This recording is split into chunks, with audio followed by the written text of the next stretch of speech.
Bonjour les collègues, je vous espère en forme. Alors je sais pas vous, mais moi je suis envahi de mails ou de SMS ou d'appels téléphoniques pour me demander si j'ai bien utilisé mes droits CPF. Alors on va voir si ça vous cause un peu, à vous, le CPF. Le CPF c'est quoi? C'est le dispositif qui s'est substitué au droit individuel à la formation, le DIF. Ça vous dit peut-être plus quelque chose. Bon, mais en même temps, si vous avez sans doute déjà entendu parler du DIF, je ne sais pas si vous connaissez parfaitement la mécanique de la formation professionnelle en France, c'est super complexe, mais c'est passionnant. Moi, c'est une amie de la ville de Dijon qui travaillait au cabinet du maire qui m'avait initié au sujet, et j'avais trouvé ça, bon, complexe c'est sûr, mais vraiment passionnant, et illustrant parfaitement pour le coup les luttes souterraines entre les organisations patronales et les organisations syndicales.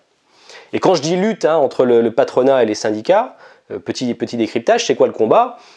C'est que les représentants des patrons, par un lobbying constant depuis des années, ils ont fait progressivement passer des droits individuels garantis collectivement à un système de responsabilisation des salariés dans l'amélioration de leur propre employabilité.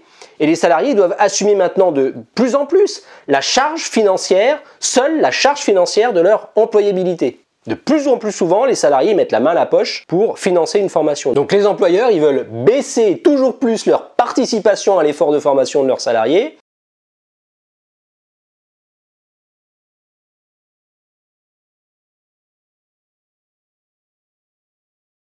Et puis comme d'habitude, le transfert de coût, il se fait sur qui? Il se fait sur le salarié, vous avez compris l'idée. Alors quand je dis, j'ai utilisé l'expression droit individuel garanti, ça vient d'où ça? Ça vient du préambule de la Constitution de 46. La nation garantit l'égal accès à l'enfant, à l'adulte, à la formation professionnelle et à la culture. Puis aujourd'hui, cet esprit de la Constitution, il se trouve vraiment dilué dans le CPF, dans le compte personnel de formation. C'est pas tout à fait cet esprit-là qui est retenu. En plus, ce qu'il faut savoir, c'est que le CPF donc a remplacé le DIF. Le CPF, il a été réformé fin 2019, réformé pour les salariés, pas encore pour les fonctionnaires. Et le CPF, on a basculé d'une comptabilisation en droit en heures de formation à une comptabilisation en euros pour se payer une formation. Et donc vous avez compris ce qui s'est passé. Avant la réforme de fin 2019, un salarié pouvait mobiliser grâce à son CPF maxi 150 heures de formation. Et donc c'était comptabilisé en heures, peu importe le coût de la formation. Donc certaines formations, elles étaient évaluées à 35 € en moyenne, d'autres spécialistes nous disent que c'était plutôt en moyenne autour de 70 €. Bref, en gros, ça permettait de disposer d'un capital de 5 250 € à 10 500 € pour se former. Alors aujourd'hui, avec la conversion en heures, c'est la réforme de fin 2019, la conversion des heures en euros, la conversion, elle s'est faite au tarif de 15 € de l'heure, pour vous donner un capital de formation. Mais du coup, le capital max d'un salarié, le capital max qui est mobilisable, il est de 15 € fois 150 heures max, ça fait 2250 €. Donc vous avez 2250 €, on verra, il y a des bonifications possibles, mais vous avez 2250 € et débrouillez-vous dans le maquis des formations dispensées par plus de 110 000 organismes de formation en France, débrouillez-vous pour trouver la formation qui vous permettra de vous former au métier de demain. C'est à vous de vous débrouiller avec ces 2250 €. Et donc vous allez comprendre ce qui se passe et pourquoi, comme moi, vous recevez plein d'appels, plein de mails pour utiliser votre CPF. C'est parce qu'avec le nouveau système CPF, les salariés sont poussés à s'adresser directement aux organismes de formation sans passer par un intermédiaire public ou paritaire d'ailleurs. Et vous trouvez vous-même votre formation directement depuis une application ou depuis le site internet du CPF. Et ce que je vous dis là d'ailleurs, petite information, le passage des droits en heures de formation à un droit en euros de formation, c'est le parcours d'achat direct, le parcours d'achat simplifié. C'est pas encore pour les fonctionnaires. Utiliser son argent, l'argent de son CPF, sans intermédiaire pour financer la formation de son choix. Parcours d'achat direct, parcours d'achat simplifié. Et donc ça, vous avez compris, ça favorise une politique commerciale super agressive de la part des organismes de formation.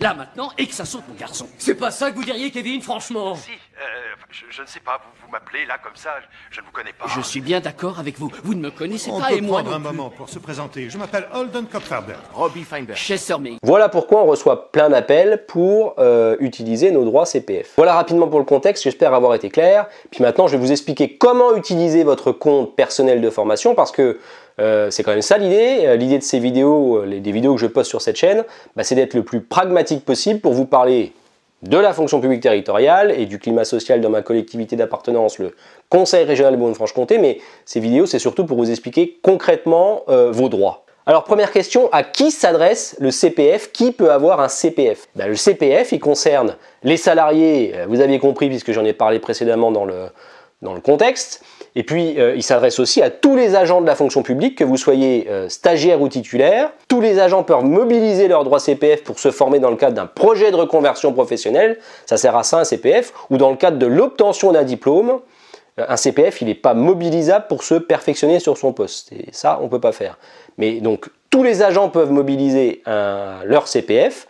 Petite précision, si vous êtes dans la fonction publique mais vous êtes contractuel de droit privé, c'est-à-dire en apprentissage ou contrat aidé, vous relevez du dispositif CPF des salariés du privé. Quels sont les droits CPF? J'ai droit à quoi, à combien concrètement pour me former dans le cadre d'un projet de reconversion professionnelle ou de l'obtention d'un diplôme, d'un titre ou d'une certification? Alors le CPF, il est alimenté de 25 heures par an jusqu'à 150 heures maximum, jusqu'à arriver à un plafond de 150 heures de droit CPF. Mais, et j'en ai parlé tout à l'heure, il y a des bonifications qui existent. Si vous êtes un agent de catégorie C avec un niveau de formation inférieur au niveau 3, c'est-à-dire BEP, CAP, eh bien vous bénéficiez de 50 heures par an jusqu'à un plafond de 400 heures sur votre CPF.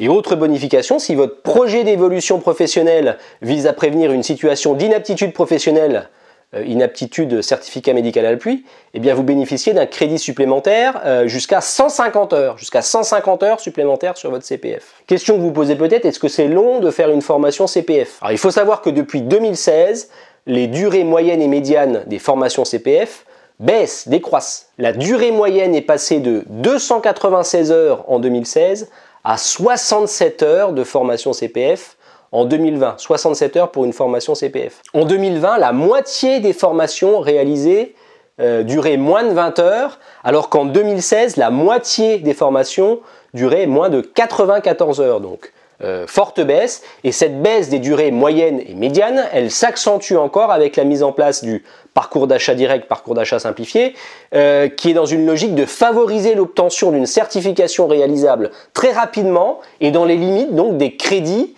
que vous avez sur votre compte CPF. Alors du coup, j'imagine que vous avez consulté votre contrôleur de droit CPF sur le site, que tout le monde connaît, et ça vous intéresse peut-être de consommer vos droits. Alors comment on fait pour consommer ces droits CPF? Donc la première entrée, vous allez sur le site www.moncompteurformation.gouv.fr pour faire une recherche de formation certifiante. Et une fois que vous avez trouvé la formation qui vous convient, vous devez prendre contact avec votre autorité hiérarchique pour vous inscrire à la formation que vous voulez faire, à la formation souhaitée. Pour utiliser les droits de votre CPF, il est absolument nécessaire d'obtenir l'accord de votre administration. Et donc là, vous vous posez la question de savoir est-ce que votre administration, elle peut refuser votre formation CPF? Eh bien, pas vraiment, en fait. D'abord, vous dire que si votre administration, elle refuse votre demande d'utilisation de vos droits CPF, eh bien, ce refus doit être motivé. Et ensuite, ce refus, il peut être contesté devant la CAP. Ensuite, vous dire que si votre demande d'utilisation du CPF a été refusée pendant 2 années consécutives, le rejet d'une troisième demande de formation CPF de même nature que les 2 premières demandes ne peut être prononcé par l'autorité compétente qu'après avis de l'instance paritaire compétente, c'est-à-dire la CAP, alors CAP ou CPP si vous êtes un agent contractuel bien sûr. Puis surtout, vous dire, autre information vous donner, que votre administration, elle ne pourra de toute manière pas s'opposer, sauf différer d'1 an son accord, mais elle ne peut pas s'opposer à une demande de formation pour suivre une formation sur le socle de compétences de base. Alors c'est quoi ce socle de compétences? C'est savoir communiquer en français, c'est savoir utiliser des règles de base de calcul et du raisonnement mathématique. Une formation sur ça, elle ne peut pas vous être refusée. Savoir utiliser des techniques usuelles de communication ou d'information numérique. Des formations pour être apte à travailler dans le cadre d'un travail d'équipe, ça ne peut pas vous être refusé. Des formations pour apprendre à travailler en autonomie et réaliser un objectif individuel, ça ne peut pas vous être refusé. Des formations pour acquérir une capacité à se former tout au long de la vie, ça ne peut pas être refusé. Des formations pour maîtriser des gestes et des postures, pour respecter des règles d'hygiène, sécurité environnementale élémentaires, ça ne peut pas non plus vous être refusé.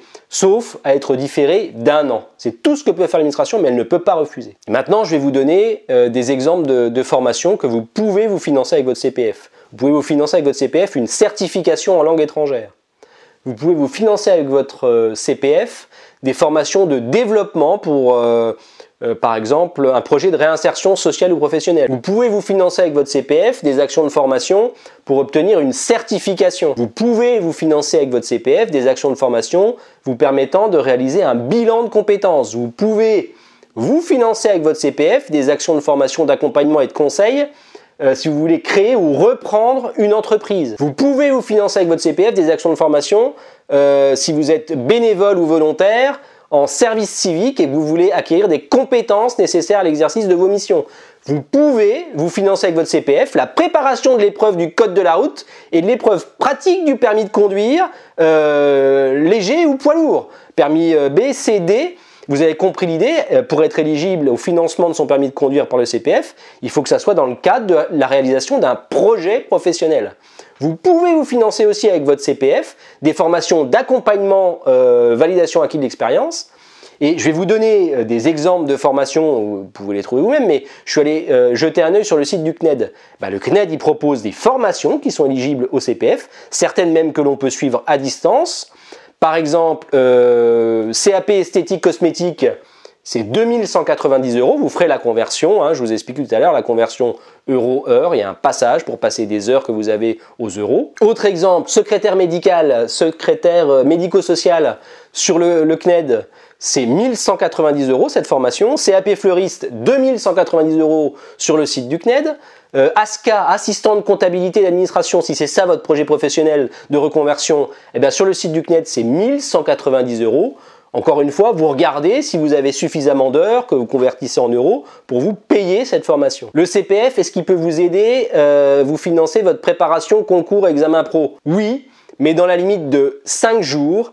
Et puis en plus, l'autre limite, c'est que si vous avez des jours sur votre compte épargne-temps, on va déjà consommer vos jours sur votre compte épargne-temps avant de consommer les jours CPF. Par exemple, si vous avez 2 jours sur votre CET, on va d'abord vous prendre vos 2 jours sur votre CET, puis ensuite on prendra 3 jours sur votre CPF pour votre préparation concours et examen. Alors vous posez peut-être la question de savoir ce qui se passe si vous partez bientôt à la retraite.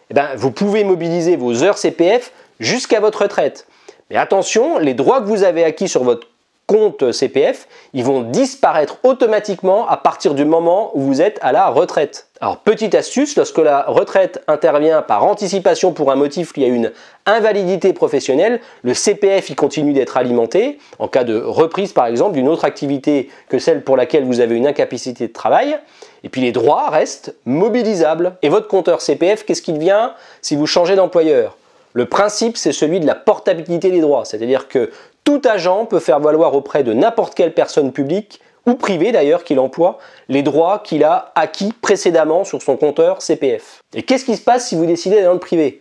Je pense que vous avez compris le système. Il y a une conversion des droits heure-euro qui permet de garantir la portabilité des droits CPF. La conversion, le taux appliqué pour la conversion, c'est 15 € TTC de l'heure. Et les formations CPF, est-ce qu'elles se font sur temps de travail ou hors temps de travail? Les deux sont possibles. Pour les agents qui suivent une action une action de formation au titre du CPF sur le temps de travail, les agents continuent d'être en position d'activité et continuent à percevoir leur rémunération pendant le temps de travail. Il n'y a pas de changement. Et puis pour les agents qui suivent une action au titre du CPF hors du temps de service, et puis pour les agents qui suivent une formation en dehors du temps de travail, l'agent est considéré comme étant en position d'activité. Il a une protection en matière s'il lui arrive un accident, une maladie professionnelle. Par contre, il ne reçoit pas d'allocation de formation pour les heures hors temps de travail. Et le temps correspondant, passé hors temps de travail pour se former, il ne compte pas non plus, il ne génère pas des droits pour la retraite. Alors, je voulais terminer en vous donnant quelques chiffres sur l'utilisation du CPF en France pour savoir si ça marche ou si ça ne marche pas.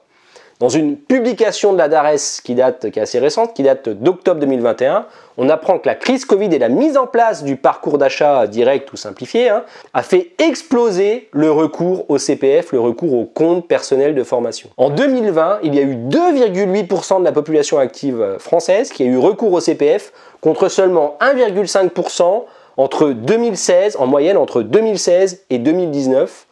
Et ce qu'on nous explique, c'est que ça va encore monter, encore plus de formations CPF. Pourquoi? Eh bien, grâce aux formations qui sont maintenant données à distance. Voilà, vous savez tout. Vous pourrez dire au prochain call center qui va vous appeler pour vous parler CPF que vous connaissez déjà tout. Et puis surtout, quand même, l'idée, c'est que jetez un œil maintenant sur votre compteur CPF pour voir si vous n'avez pas intérêt à utiliser vos 150 heures ou vos 2250 €, hein, vous avez compris, pour vous financer une formation qui vous aidera à progresser professionnellement. Fini pour cette fois, pouce bleu si vous avez aimé cette vidéo, et puis n'hésitez pas à vous abonner pour ne pas rater les prochaines publications. À bientôt!